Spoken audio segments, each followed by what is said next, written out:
this point, we're going to turn it over to Ed and he's going to discuss. So the board met and asked a number of questions. We looked at a number of definitions, and I can tell you we did not deliberate or make a decision or anything even remotely along those lines, but we did talk about definitions. But what the board would want is probably everybody's last preference, but the board does want something in writing from each party.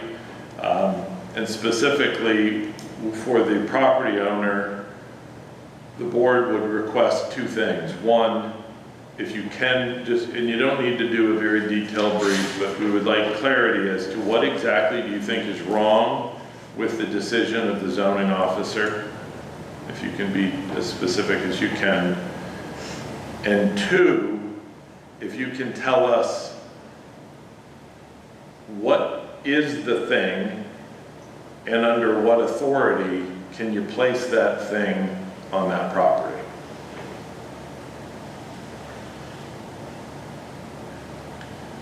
And for the township, I think your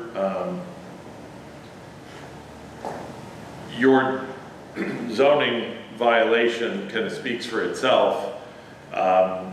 And so what we would want to do is kind of work backwards. Our next meeting, and my understanding is we would not normally have a meeting, but our next meeting would be September 24th, is that correct? Yes. Are we able to do that meeting on September 24th?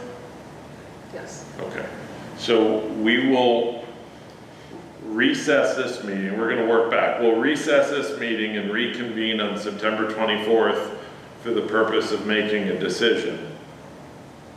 And any discussion and debate from the board will be heard, as pretty or as ugly as it is, will be heard by the public.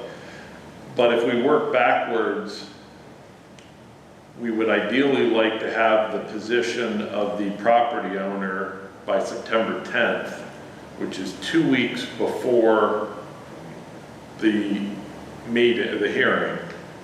And then any response from the township would come a week later, September 17th. And hopefully that deals with it, but if the township raises something that Attorney Knox, you feel you're compelled to respond to, or Attorney Knox raises something new that the township feels compelled to respond to, that's fine, just get it to us before the 24th. But your initial statement from the property owner, we want September 10th. Should I send that to Ms. Cruz and copy you? Yeah, that'd be fine. Cass. I'm sorry. We were just talking about. Harvard Creek. Yeah, but if you get, Sorry. Attorney Knox, if you send it to me, by email, that would be wonderful, and Ms. Cass, and then we'll distribute it to the board. And then Ms. Cass, as soon as you get it, if either you or your solicitor want to draft something by the 17th. And then we would convene here at 6 o'clock. Yes. Would be our meeting on the 24th. Would you need us to attend that? I do not.